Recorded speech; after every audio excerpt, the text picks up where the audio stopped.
Muy buenas tardes a todas y todos.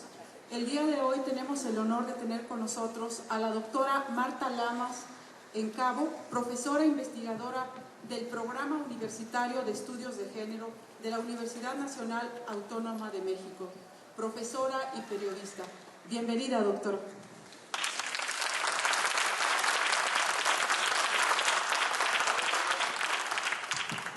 Bueno, agradezco la invitación al doctor Baltasar León y a la doctora Lourdes Mota. Me da mucho gusto estar aquí. Gracias, doctor Posadas, por su hospitalidad. Yo les vengo a compartir los resultados de una investigación que hice en el año 2000 en una clínica en la Ciudad de México del gobierno del Distrito Federal, donde se hace la interrupción legal del embarazo y el impacto que tuvo esta instauración de la legalidad en la vida democrática. Y empiezo señalando que las tecnologías médicas que penetran el cuerpo e intervienen en la vida biológica reciben hoy el apelativo de biotecnologías. Aunque son distintas a las prácticas disciplinarias que Foucault califica como tecnologías políticas del cuerpo, algunas resultan tecnologías políticas en un sentido liberador, pues potencian la capacidad de decisión de los seres humanos sobre sus cuerpos. En el caso de las mujeres, es evidente que el proceso de gestación y parto históricamente ha limitado sus opciones de vida. En la actualidad, millones de mujeres, sobre todo las que viven en sociedades desarrolladas y que tienen recursos económicos e informativos, han podido superar algunos determinismos biológicos del pasado a partir de ciertas biotecnologías. Con el uso de los anticonceptivos evitan quedar embarazadas, conciben con técnicas de fertilización asistida y abortan sin riesgos. Estas biotecnologías, además de quebrar los supuestos tradicionales del destino biológico femenino, felizmente, ni mucha de la esterilidad ni los embarazos no deseados son ya situaciones irremediables. Entonces, estas biotecnologías también hacen algo novedoso y radical. Al generar cambios en las conciencias de quienes las utilizan, insertan otra dinámica en algunas de las relaciones que constituyen la vida social y política. Lo notable es que lo que Foucault llamó el poder disciplinario no logra cancelar la potencia política de estas intervenciones que resultan contestatarias dentro del régimen de gobernanza patriarcal de los cuerpos. Un ejemplo paradigmático de esto es la biotecnología del aborto con pastillas, también llamado aborto con medicamento. En la Ciudad de México, la decisión de la Secretaría de Salud del gobierno del DF de introducir este método instauró la posibilidad de un ejercicio de ciudadanía de las mujeres inédito hasta entonces. No creo que ninguna otra decisión gubernamental haya logrado algo similar. Y lo que quiero reflexionar aquí con ustedes es que al mismo tiempo que esta biotecnología realiza una especie de reorganización biológica en el cuerpo de la mujer, también impacta simbólicamente a otros sujetos y produce cambios sociopolíticos. La introducción en abril del 2007 del Servicio de Interrupción Legal del Embarazo, por las iniciales ILE, significó igualar el acceso de todas las habitantes de la ciudad a un aborto seguro. Pero no solo eso, al ofrecer poco después la ILE con misoprostol, la Secretaría de Salud del Gobierno del DF posibilitó una relación distinta entre los prestadores del servicio y las usuarias. Aunque en otros países este tipo de aborto se utiliza desde hace más de 30 años, en México las cuestiones ideológicas en torno a la interrupción del proceso de gestación han supuesto un obstáculo a que se difunda. No obstante, las razones para abortar vienen dictadas por las circunstancias personales de las mujeres y no por la supuesta facilidad del aborto. Los grupos conservadores consideran que precisamente esa facilidad del aborto con pastillas incrementa el número de interrupciones además de que se teme de que las propias mujeres se administren solas el medicamento y no acudan a la posterior revisión ginecológica que garantiza que no surjan complicaciones por la presencia de residuos. Esta biotecnología del aborto con pastillas tiene varias ventajas, entre las que destaca subsanar las limitaciones en los recursos sanitarios, subsanar la escasez de personal, la dificultad de acceso a servicios de salud en áreas remotas, incluso la objeción de conciencia de parte de algunos médicos. En otros países, personal cuyo entrenamiento es similar o incluso menor al de enfermería está a cargo del aborto con medicamento en servicios médicos básicos e intermedios. Algo que ha producido el uso de esta biotecnología en el Distrito Federal es que está perfilando una relación menos autoritaria entre los prestadores del servicio y las ciudadanas que acuden al servicio gubernamental. Una nueva perspectiva crítica sobre la relación entre los prestadores de servicio y las usuarias ha denunciado en los últimos años la discriminación y el maltrato que con frecuencia se da en las pacientes mujeres. Desde dicho enfoque se han investigado prácticas arbitrarias de algunos ginecólogos basadas en prejuicios sexistas y se ha exhibido el sistema de normas y valores patriarcales que les niega a las mujeres la facultad de decidir sobre sus cuerpos y vidas. Las activistas feministas hemos denunciado la actitud de algunos médicos, médicas incluidas, pues el machismo no es cuestión de cuerpos, sino de ideología de cabeza, mientras que las investigadoras y las académicas han criticado el papel clave que el personal médico tiene como guardianes, como gatekeepers, de una serie de procedimientos que les permitirían a las mujeres alcanzar el control sobre sus procesos reproductivos, como es el caso del aborto con medicamento. La conducta de los médicos no es una cuestión ni de maldad ni de mala voluntad, sino de algo mucho más complejo, como lo explican atinadamente varios investigadores, entre ellos Erviti, Castro y Sosa.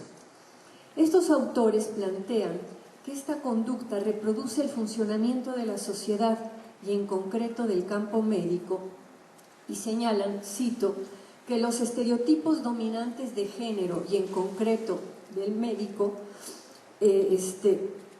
presentan como principios de explicación de su práctica y la de sus pacientes, cuando en realidad cumplen una función reproductora dentro del orden social dentro del cual se origina.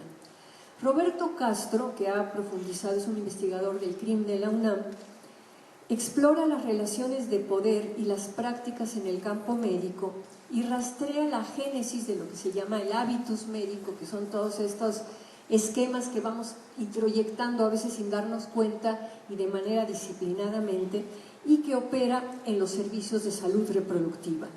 ¿Qué tiene que ver estos hábitos con los años de formación universitaria hasta la especialización, pasando por la residencia? Este investigador da un panorama de cómo se va construyendo la autoridad del médico, también simbólicamente, desde la imagen, el color blanco de la bata que equivale a una cierta pureza y superioridad moral, hasta actitudes autoritarias sostenidas mediante un disciplinamiento como los castigos y las guardias complementarias. Castro toma la perspectiva interpretativa de un antropólogo francés, Pierre Bourdieu, y habla de estos esquemas de percepción y acción, que llaman hábitus, que los seres humanos introyectamos en nuestras culturas y en los grupos profesionales en los que estamos. Según Bourdieu, el hábito es un mecanismo de retransmisión por el cual las estructuras mentales de las personas encarnan y toman forma en la actividad de la sociedad. Y Castro, entonces, retomando esta idea, califica de autoritario y de sexista el hábitus profesional de los prestadores de servicios y señala que esto, al ser inconsciente, les permite actuar dando por sentadas las jerarquías existentes y reproduciendo en la práctica las concepciones patriarcales predominantes en el campo médico. Por su parte, otra investigadora, la doctora Cristina Herrera, señala que, cito, la propia estructura de autoridad del orden médico, que es normativo, excluyente, masculino, paternalista en el mejor de los casos, vuelve muy difícil un cuestionamiento desde la posición tradicional de las mujeres. Cierro las comillas. Sí, los prejuicios sexistas y la doble moral machista inherentes a un sistema de normas y valores patriarcales en nuestra cultura favorecen actitudes arbitrarias del personal médico, además de que hay una total disparidad de poder de las usuarias frente a lo que Schreiber llama el enorme poder adquirido por los médicos como agentes del Estado moderno, como representantes legítimos de la ciencia y como portadores guardianes de la autoridad cultural. Las posturas de los ginecólogos mexicanos en relación al aborto no difieren mucho de las de otros profesionales en América Latina. No solo en México, sino también en otros países del continente, el gremio se muestra muy conservador con respecto al aborto voluntario, también llamado inducido. Al revisar los estudios sobre las actitudes de los médicos mexicanos ante el aborto, que en su mayoría estos estudios se hicieron cuando todavía estaba penalizado el aborto voluntario, los ginecólogos hablaban no solo de lo frustrante que les resulta realizar el procedimiento, sino además de que es demasiado costoso para la institución canalizar tiempo y recursos a atender abortos. Precisamente entre las ventajas de esta biotecnología del aborto con pastillas se encuentra, además de la de reducir el riesgo por el plazo más temprano y la de relevar al personal de salud de realizar directamente la intervención, se encuentra la de bajar los costos hospitalarios. De ahí que sea un tanto escandaloso que no se use el aborto con pastillas en los hospitales públicos de todo el país, pues todas las entidades federativas tienen causales de aborto legal. Así como a todas las mujeres que llegan a denunciar una violación habría que darles un protocolo de rutina de anticoncepción de emergencia e informarlas del cóctel en contra del VIH, ¿verdad? También en el protocolo habría que informarlas sobre su derecho a tener un aborto si es que la anticoncepción de emergencia no funcionara, y en ese protocolo se les debería ofrecer que elijan entre el aborto con medicamento y el típico legrado. Todas las mujeres en México que tienen derecho a interrumpir legalmente sus embarazos, de acuerdo a ciertas causales establecidas en los códigos penales en sus entidades federativas, deberían poder acceder a la biotecnología de las pastillas. A las razones de salud pública para usarla se suma la consecuencia positiva de que introduce un cambio en la relación entre el prestador de servicio y la usuaria. Esta utilización de la biotecnología de las pastillas se perfila como una decisión de racionalidad médica, pero sobre todo de médica laica, que se vincula al desarrollo de un imperativo político democrático: equilibrar la relación de las usuarias con el personal de salud. La ILE, entonces, significa la posibilidad concreta de operar un esquema de atención más igualitario entre las mujeres, con indiferencia de la clase social a la cual pertenezcan. Enfrentar la desigualdad que existe en México y ofrecerles un servicio mejor a las ciudadanas deberían ser asuntos prioritarios en la agenda política. ¿Qué sentido tiene ignorar los avances de la biotecnología y en especial los beneficios que tiene para la salud pública?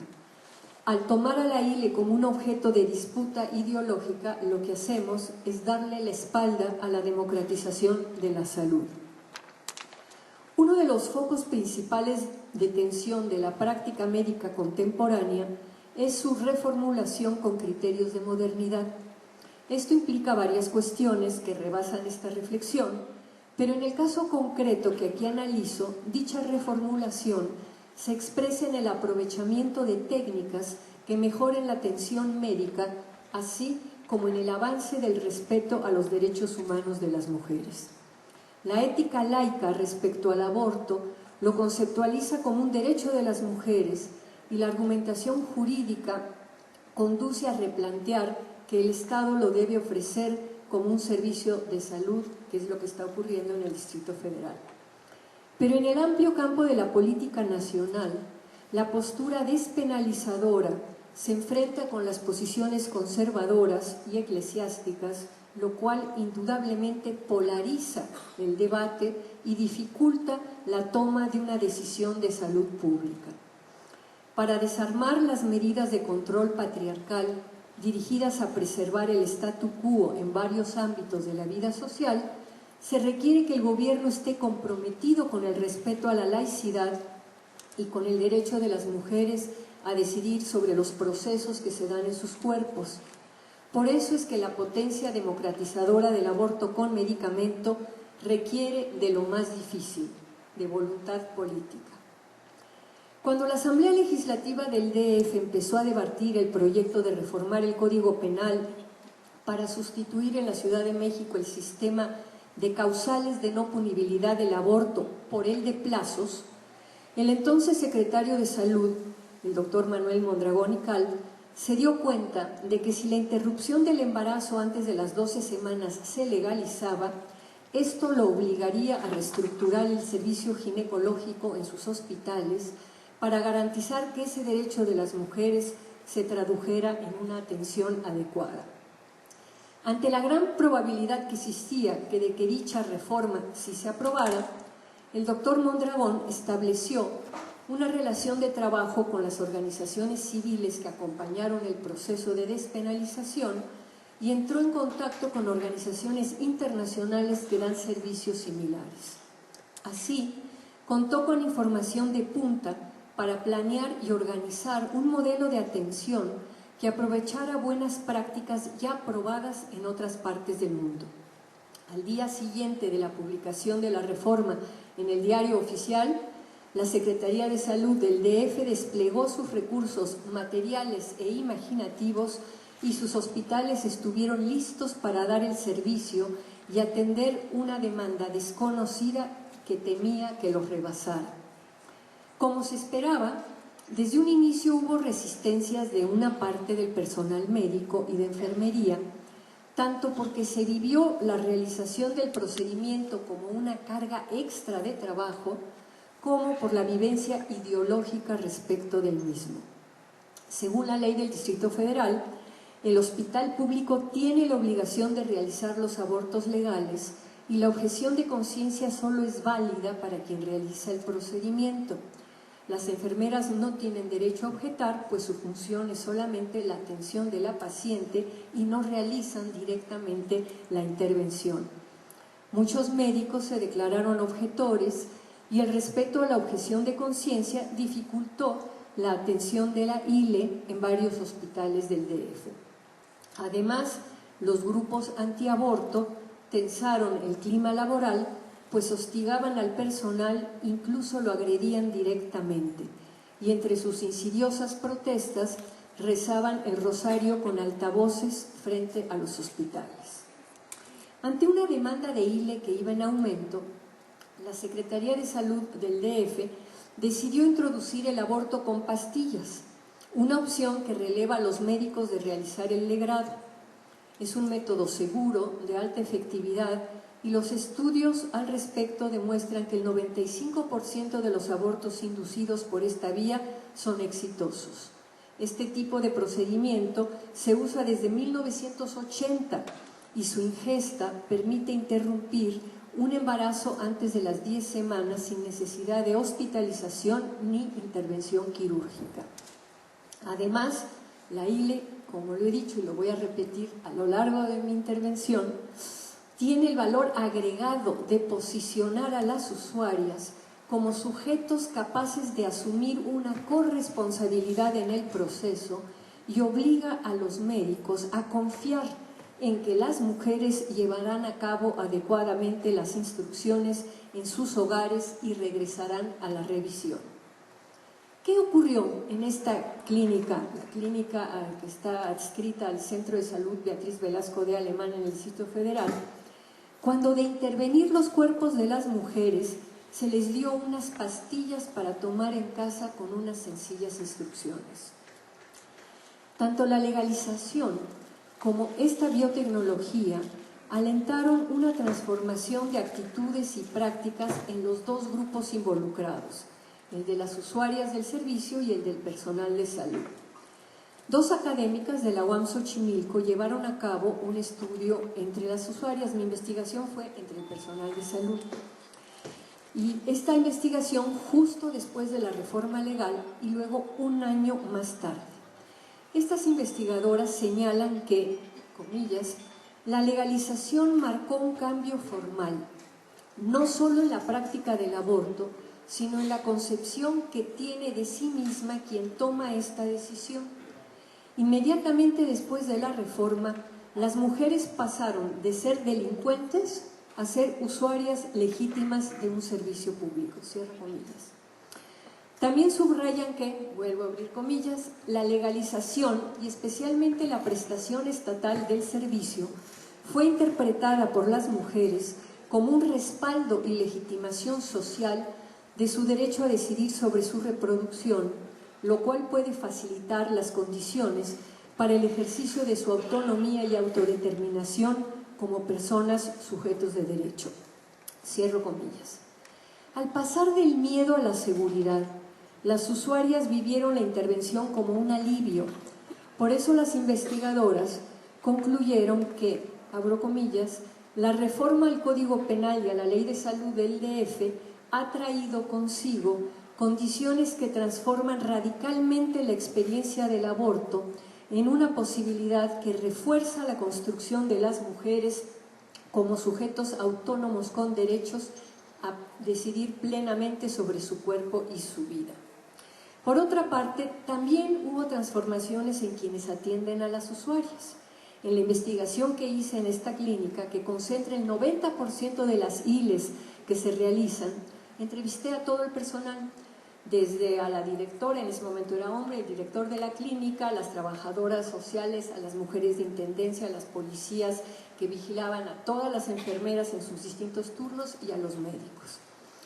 Y si bien las respuestas a mis preguntas, estuve 6 meses haciendo la investigación, con esas cosas que hacemos los antropólogos de participación observando, ¿verdad? Sentada allí, viendo, chismeando, entrevistando a la gente. Y las respuestas a mis preguntas directas muchas veces fueron políticamente correctas, me decían lo que se esperaba que ellos dijeran, ¿verdad? Pero como estuve mucho tiempo y les pregunté sobre otras cosas, a lo largo del tiempo surgieron expresiones que se salieron de este discurso normativo. Pues una cosa es lo que se dice deliberadamente cuando tienes ahí la grabadora, y otra la que surge espontáneamente cuando ya fluye el diálogo. Y al indagar entre el personal cómo había vivido el hecho de que las usuarias cumplieran adecuadamente las indicaciones, porque todas regresaban, todas iban, seguían las instrucciones en su casa, tenían un desprendimiento y regresaban a la revisión ginecológica, encontré que mientras las autoridades del gobierno del DF, el encargado de Salud Reproductiva, el doctor Patricio Sangüesa, el propio secretario de Salud, o sea, las autoridades estaban apantallados y encantadísimos de que las mujeres estuvieran cumpliendo tan bien las instrucciones, pero el personal en la clínica no le daba mucha importancia a esa conducta responsable. Hubo muy explícito por parte de la Secretaría de Salud en el protocolo de capacitación. Se dijo que todo el personal que atendía ILE tenía que tratar a las usuarias sin juicios moralistas y respetar la decisión de las mujeres y no juzgarlas.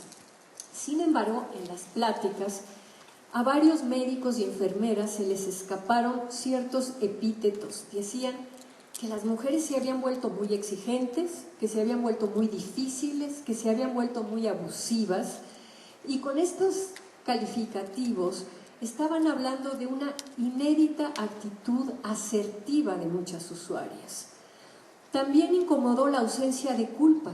que no llegaban al principio, las primeras semanas después de la despenalización. Las mujeres llegaban así como, híjole, qué vergüenza, vengo a abortar.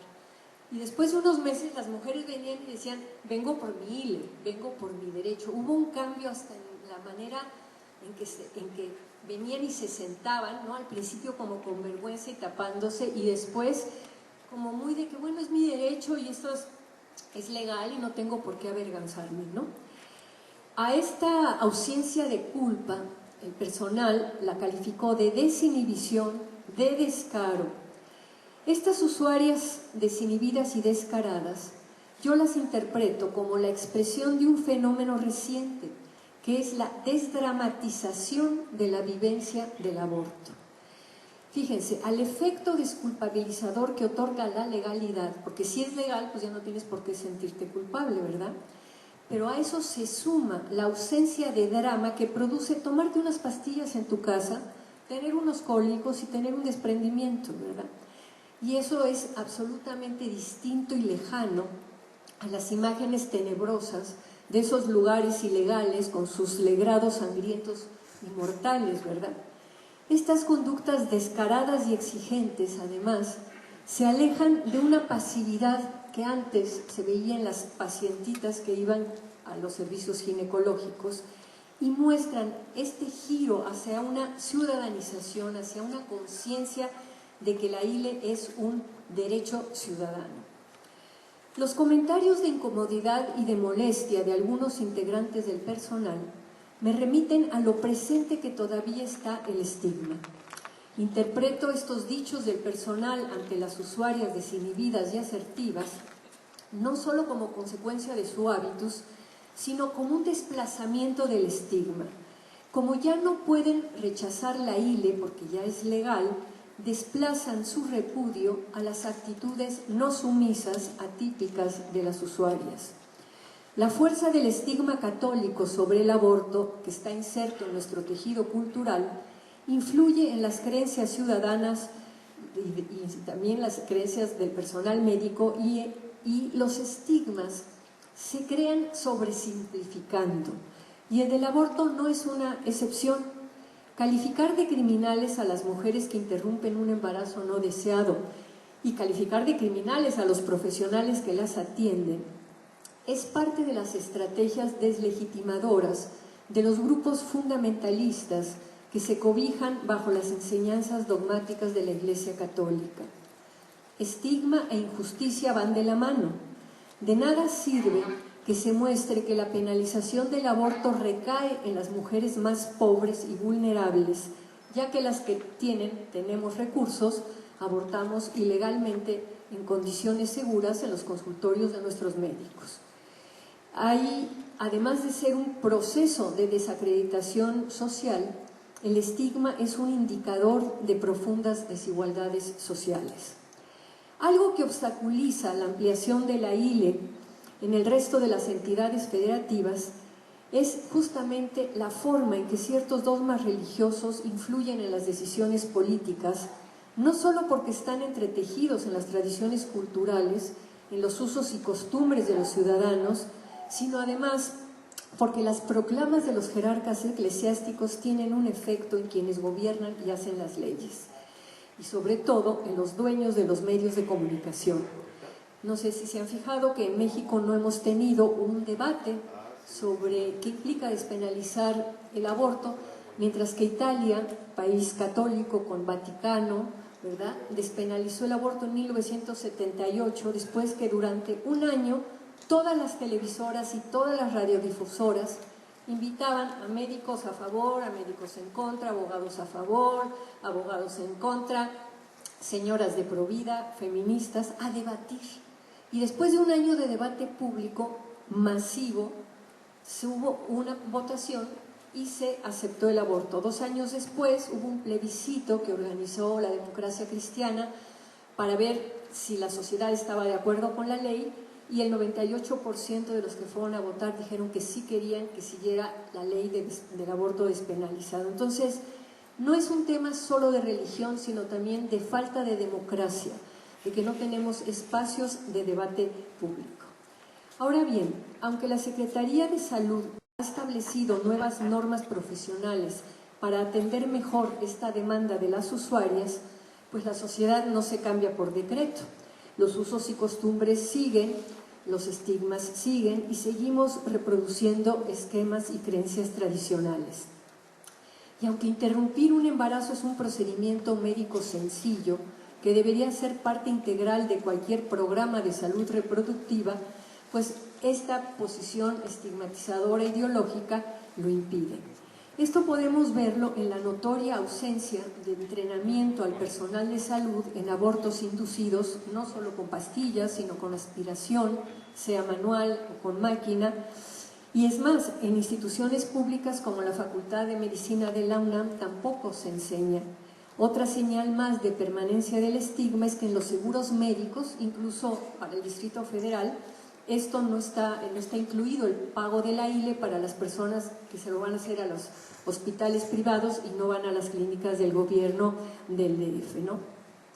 Teníamos, yo creo que esto va a cambiar con el cambio de sexenio, pero durante el sexenio panista, los hospitales que dependen de la Secretaría de Salud Federal, como el Hospital de la Mujer, por ejemplo, no cumplían la ley con respecto a la ILE. Tenían desde arriba una prohibición de que no se hacen ILE tampoco en las clínicas del IMSS ni en las clínicas del ISSSTE. Vamos a ver si ahora que pasamos de gobierno federal panista a gobierno federal priista, se permite que las instituciones de salud que están en el Distrito Federal y que deberían de cumplir la ley, la empiezan a cumplir. Inicié esta reflexión señalando que la biotecnología del aborto con medicamento es una tecnología política en la medida en que impacta el pensamiento, las costumbres y los hábitos de las usuarias y del personal que las atiende, ¿no? Al impulsar la ILE desde una perspectiva laica, ¿no?, el gobierno puso a la Ciudad de México no solo a la vanguardia del tratamiento médico en relación con el aborto, sino también a la vanguardia del respeto de los derechos reproductivos de las mujeres. Además, el que el servicio sea gratuito borró la desigualdad clasista en el acceso a un aborto seguro. Y al considerar la ILE como un derecho de todas las mexicanas, también lo otorga a todas las habitantes del país, aunque no residan en el Distrito Federal y que viajan. El 25% de las 120,000 mujeres que hasta el momento se han realizado una ILE en las clínicas del DF viene de todos los estados de la República, ¿no? Y bueno, en el marco de este avance democrático que supongo que todos anhelamos, parecería indispensable incluir la despenalización del aborto como un servicio que responde a una demanda insatisfecha de las mujeres de todo nuestro país. Pero mientras en la Ciudad de México se llevaba a cabo este proceso que he relatado, ¿no?, hubo toda una cuestión conservadora que intentó establecer una especie de blindaje a que en otras entidades no ocurrieran despenalizaciones, y para ello decidió reformar las constituciones para proteger la vida desde el momento de la concepción. Esta fue una medida también ideológica que no tiene, digamos, validez jurídica porque los estados siguen conservando su código penal, y además todos los países que tienen despenalizado el aborto en el mundo, todos los países europeos, menos Irlanda, pero Canadá, Australia, Estados Unidos, todos los que tienen despenalizado el aborto tienen como un valor grande, general, abstracto, la protección a la vida, porque se aceptan, digamos, excluyentes. Se acepta la eutanasia, se acepta la legítima defensa, se acepta el aborto. O sea, todos queremos defender la vida, pero hay circunstancias en donde es preferible no hacerlo. Entonces, lo que es interesante, las estimaciones sobre los abortos clandestinos e ilegales que se hacen en México oscilan entre la famosa cifra del doctor Raúl López García cuando estaba en perinatología, que hablaba de 850,000 al año, a las más recientes que hablan como de 1 millón, 1,5 millones de abortos clandestinos ilegales, ¿no? Pero, digamos, frente a ese dato, que lo que nos está diciendo es que son muchísimas mujeres que cada año están abortando y a quienes no se les puede dar el seguimiento del uso del anticonceptivo, de algo que se hace aquí en las clínicas del DF, que es preguntarle, bueno, pero ¿cómo fue que te embarazaste? ¿Qué método estás usando? No, pues es que no estaba usando nada, o no, que estábamos usando el ritmo o el condón o lo que fuera, ¿no? Y que hay un seguimiento, no solamente en resolver el problema, sino en prevenirlo. Se trata de prevenir embarazos no deseados y si ocurren, se trata de remediarlos, pero toda la fuerza y todo tendría que estar en la prevención. Entonces, bueno, es indudable que la legalidad ha limado las resistencias de algunos médicos, aunque todavía muchos se siguen declarando objetores, porque la legalidad por sí sola no lleva en automático a una aceptación, ni implica que todos los médicos estén dispuestos a realizar el procedimiento. Es muy importante ver cómo se ha respetado la objeción de conciencia y cómo justamente el método del aborto con pastillas hace que las mujeres tomen la decisión en sus casas y lleguen simplemente a la revisión ginecológica. Estoy corriendo un poquito para que tengamos tiempo de alguna pregunta o alguna intervención. Y bueno, es precisamente el acceso igualitario a una toma de decisión libre, informada y apoyada por los servicios de salud, donde radica la posibilidad de un ejercicio cabal de la ciudadanía para las mujeres.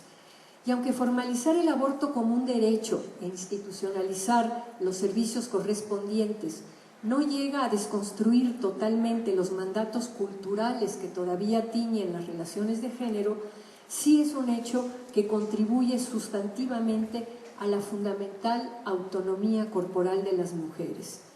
Además, siempre hay que repetir lo obvio: el hecho de que la interrupción legal del embarazo esté como una posibilidad no obliga a ninguna mujer a abortar, de la misma forma que la existencia legal del divorcio no fuerza a nadie a divorciarse.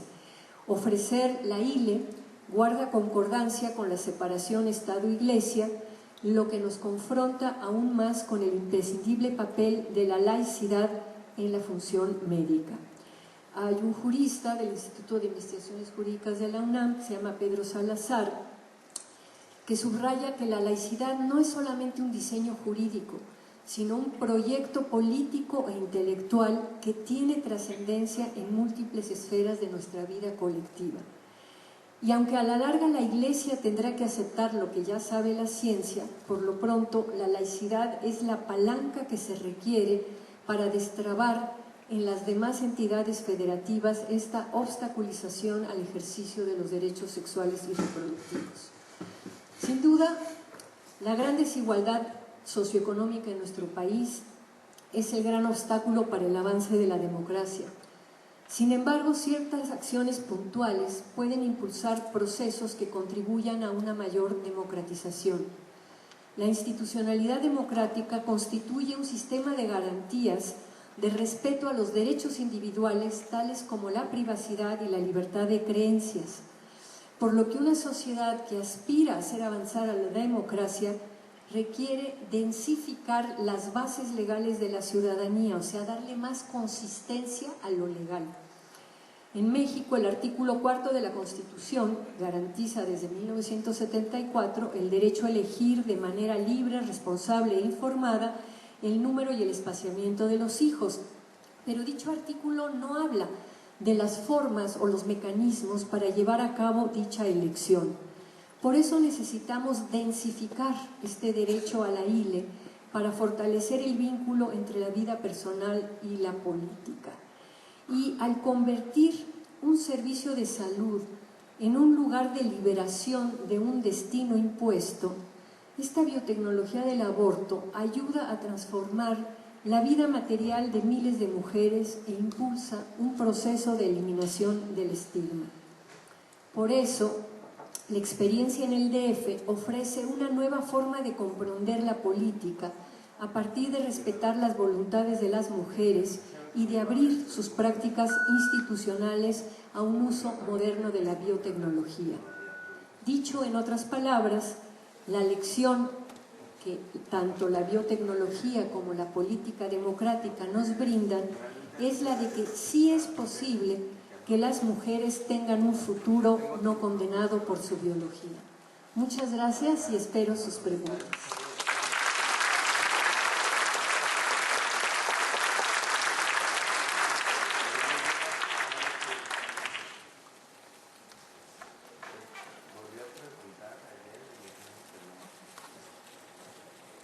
continuación tenemos un espacio para algunas preguntas.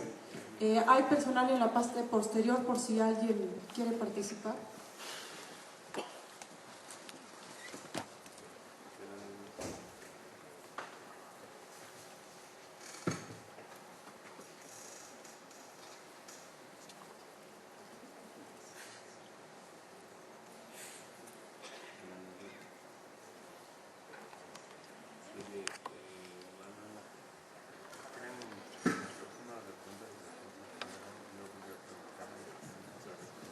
Pues si se acercan a este micrófono, también podríamos bajarlo.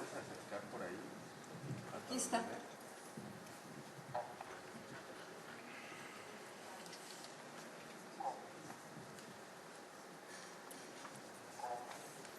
El de voz en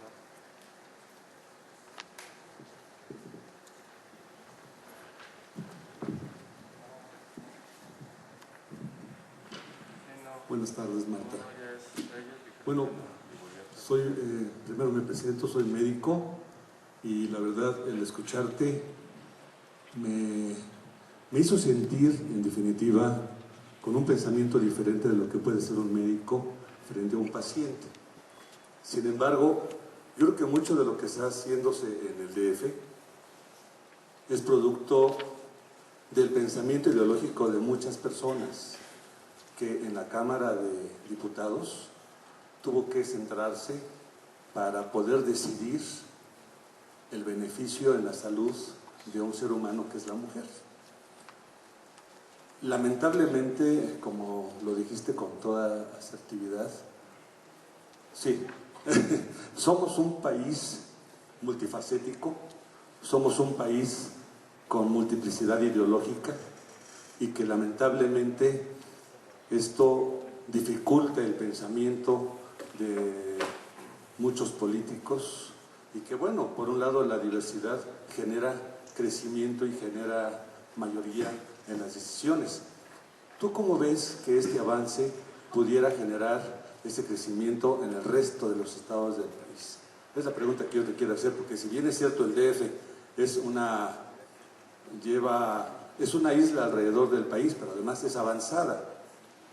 ¿Cómo podemos nosotros, que estamos en el interior de la República del DF, insistir en algunos diputados para que esto cambie y pueda beneficiar a miles, a millones de mujeres que se acercan a los hospitales porque tienen un problema de salud y lamentablemente tenemos que estar limitados a una ley? Y lo digo a alguien que estuve trabajando en la Sierra Norte del estado de Puebla, en un hospital general muy grande que es el de Tezutlán, y que cuando llegaban pacientes de la sierra, indígenas o simplemente personas de ahí de la comunidad, era difícil poder hacer esta decisión. Te pregunto. Gracias. Es un poco lo que les decía del debate público. O sea, ¿saben cuánto tiempo nos tardamos para conseguir la despenalización en México? 71 años. En 1936, las mujeres del Frente Único Pro Derechos de la Mujer, la doctora Ofelia Domínguez, planteó por primera vez que había que despenalizar el aborto por razones sociales. Fue cuando se hizo el primer código penal en 1931 para el DF y los territorios, ¿verdad? Y ahí fue donde se empezaron a luchar las feministas de los años 30. Entonces, de 1936 al 2007 pasaron 71 años. Bueno, vamos a decir que eso fue una cosa histórica. Desde que yo entré al movimiento, que fue en 1971, fueron 36 años de estar tratando de que siguiera un debate público. Y yo les decía que el problema a veces son los empresarios. En las televisiones se prohibió el debate sobre el aborto en las dos televisoras de México, en la de Televisa y en TV Azteca. Salimos una vez en 1991 en un debate con Nino Canún, ¿usted qué opina? Y ahí fue Amalia García, y fue Juventino Castro y Castro. Estuvimos debatiendo, empezamos a las 10 de la noche y terminamos a las 5 de la mañana, y la gente hablaba por teléfono y ganó, digamos, la postura a favor de despenalizar. Y eso a los empresarios católicos los asustó tanto que prohibieron, hicieron un tema de censura. Si se vuelve a transmitir un debate sobre aborto, el señor Servige de Bimbo retira su publicidad, el señor fulanito. Entonces, no hemos tenido en México un debate sobre esto. Y la gente no va a cambiar, digo, por mucho que haya médicos que hayan vivido la tragedia de mujeres que llegan o pidiendo un aborto o con un aborto mal hecho. Pero yo siempre pongo el ejemplo de Italia porque a mí me sorprendió tantísimo. Digo, igual de católica que la sociedad mexicana es la italiana. Y con la cosa que además ellos tienen al Papa ahí en Roma. Y sin embargo, fue una sociedad que se dio chance de discutir esto. Y yo siempre digo, no es el catolicismo. Fíjense, en España se despenalizó en 1985 y la persona que cambió el debate fue el obispo auxiliar de Madrid, un señor que se llama Monseñor Alberto Iniesta, que ayudó a que los diputados pudieran votar la despenalización haciendo esta declaración que ya me la aprendí de memoria, que dice: mi conciencia rechaza totalmente el aborto, pero mi conciencia no rechaza la posibilidad de que la ley no lo considere un delito. Entonces el obispo de Madrid, Monseñor Alberto Iniesta, dijo, una cosa es la ley, que no sea delito, y otra cosa es que a mí el aborto nunca me va a gustar. Entonces, el poder definir, digamos, de un lado lo ético y de otro lado lo jurídico, y decir, bueno, habrá mujeres que aunque esté despenalizado no van a ir a abortar porque para ellas es un crimen. Hay muchas mujeres católicas que no van a ir en México, Distrito Federal, aunque esté legalizado. Entonces yo creo que el discutir, el hablar públicamente, y yo agradezco muchísimo esta invitación de poder venir a hablar a un congreso de salud pública sobre una experiencia de salud pública que fue la del gobierno del DF, porque son dos cosas. El proceso de despenalización en el DF es un proceso político. Durante 36 años las feministas y luego, a partir de que Cárdenas gana la gubernatura del Distrito Federal y que queda, cuando él se va a la campaña del 2000, Rosario Robles queda como gobernadora interina, hicimos las primeras reformas y fuimos ampliando el marco con el cual se hacía lo del aborto. Y ahí fue todo un proceso político y la polarización del 2006, con este triunfo tan espurio, digamos, del PAN, de que si no se volvían a contar los votos, y sí, con una diferencia del punto 56 creo, lo que pasó es que los legisladores del PRD estaban dispuestos por primera vez a hacer lo que nosotros llevábamos mucho tiempo diciendo. Yo creo que muchos de los que votaron la ley ni siquiera la votaron porque compartieran eso, sino porque de esta manera vamos a fregar a los panistas, ¿no? Esa es mi interpretación personal. Pero eso fue una cosa. La otra cosa fue en el momento en que la Secretaría de Salud del Gobierno del Distrito Federal dice: vamos a usar el método más moderno, que tiene todas las ventajas de salud pública, abarata los costos, les quita la responsabilidad a los médicos, es fácil y les da una responsabilidad a las mujeres.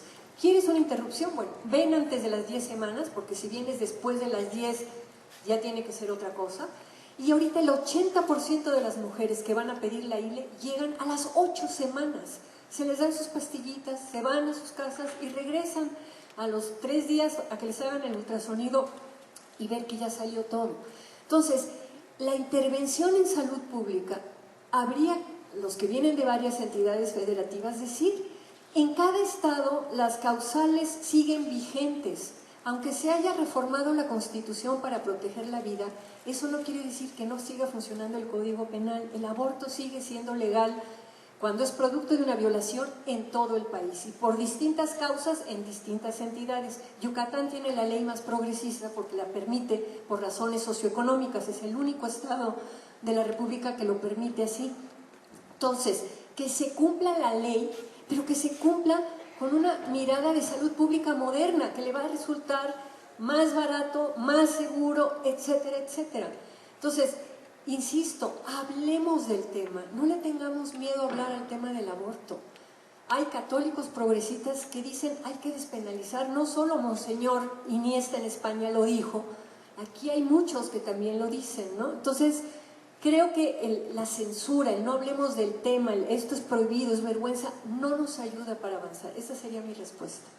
Oigan, yo me tengo que ir en 5 minutos a otra mesa, así que si alguien quiere hablar, que venga corriendo a este micrófono. Quiera.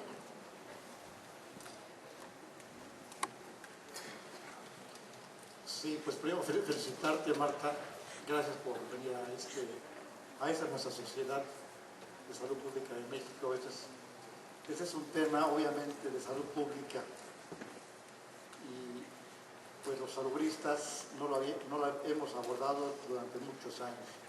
Soy Adalberto García Orduño, soy médico cirujano y soy psicoanalista.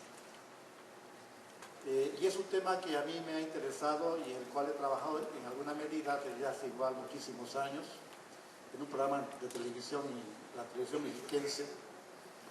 Participé junto con Graciela Mota Botello en un debate igual a favor nosotros del aborto y dos en contra del tema. En efecto, tú lo estás diciendo muy bien, este es un proceso de muchísimos años y qué bien que pues está aterrizando bien, porque finalmente, amigos, amigas, la interrupción legal del embarazo está salvando millones de vidas. Hace rato en la reunión de un evento en la mañana hablaban de cuántos abortos inducidos hay en este país y son millones. Y esos datos no sé cómo los obtuvieron, pero porque no es fácil obtenerlos, ¿sí? Y casualmente yo veía que esos datos muchos venían, donde mayor incidencia había era en el DF o en lugares como Yucatán, en donde está esto permitido. Pero bueno, qué bien que este tema se está ventilando, se está hablando de ello, ejemplo en esa sociedad de salud pública de México. Tal vez no se hable del tema en los congresos de ginecobstetras, por ejemplo, o de otras sociedades médicas. Aquí lo estamos haciendo y eso habla muy bien de esta sociedad de salud pública de México.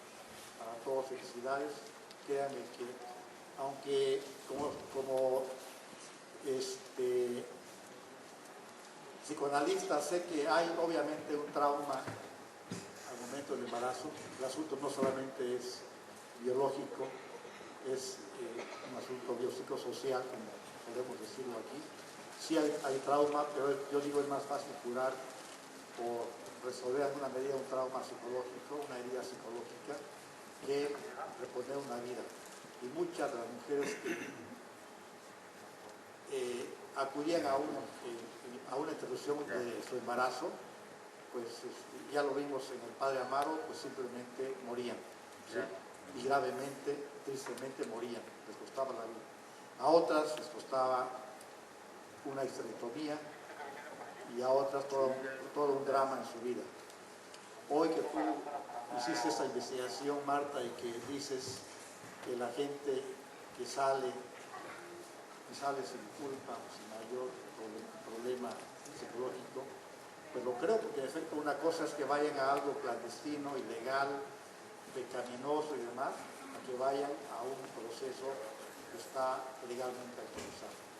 Así que pues Marta, felicidades, gracias por venir con nosotros. Buenas tardes, voy a ser breve. Este tema del aborto es muy difícil de tratar, es como la política, en cuanto a la religión, ¿verdad? Que tiene varias variantes. En la política no nos ponemos de acuerdo realmente si estamos con el PRD, con el PAN, con el PRI, es de ideología, pero siempre ha existido el aborto. Yo como maestra en salud pública siempre les he recomendado a mis alumnos, a mis pacientes, que la prevención, sí se toca el tema, y lo más importante es la prevención del embarazo, y en salud pública enfatizamos en la educación sexual. La educación sexual nos evita el embarazo, y cuando hay un embarazo, la única persona que va a decidir sobre su cuerpo si quiere o no abortar es la persona que tiene ese problema. Si nosotros a veces nos involucramos en decirles, pues, aborta, después nos demandan o hay problemas. Entonces, la mujer es la única que tiene, que tenga el problema es la que va a decidir si no aborta o no. La legislación del aborto creo que es muy buena, en el DF tiene éxito y a nivel nacional se ha disminuido la mortalidad materna. Eso es evidente, pero considero que es un tema difícil de tratar y que la educación sexual es lo que tenemos que enfatizar más, prevenir el embarazo no deseado. Y si ya se tiene, pues que la mujer decida si sí o no lo hace. Gracias. A continuación voy a pedir con todo respeto, por favor, a la doctora Silvia Roldán, si nos acompaña, para hacer entrega del reconocimiento a la doctora Marta Lomas por su excelente conferencia. Lamas, perdón. Muchas gracias.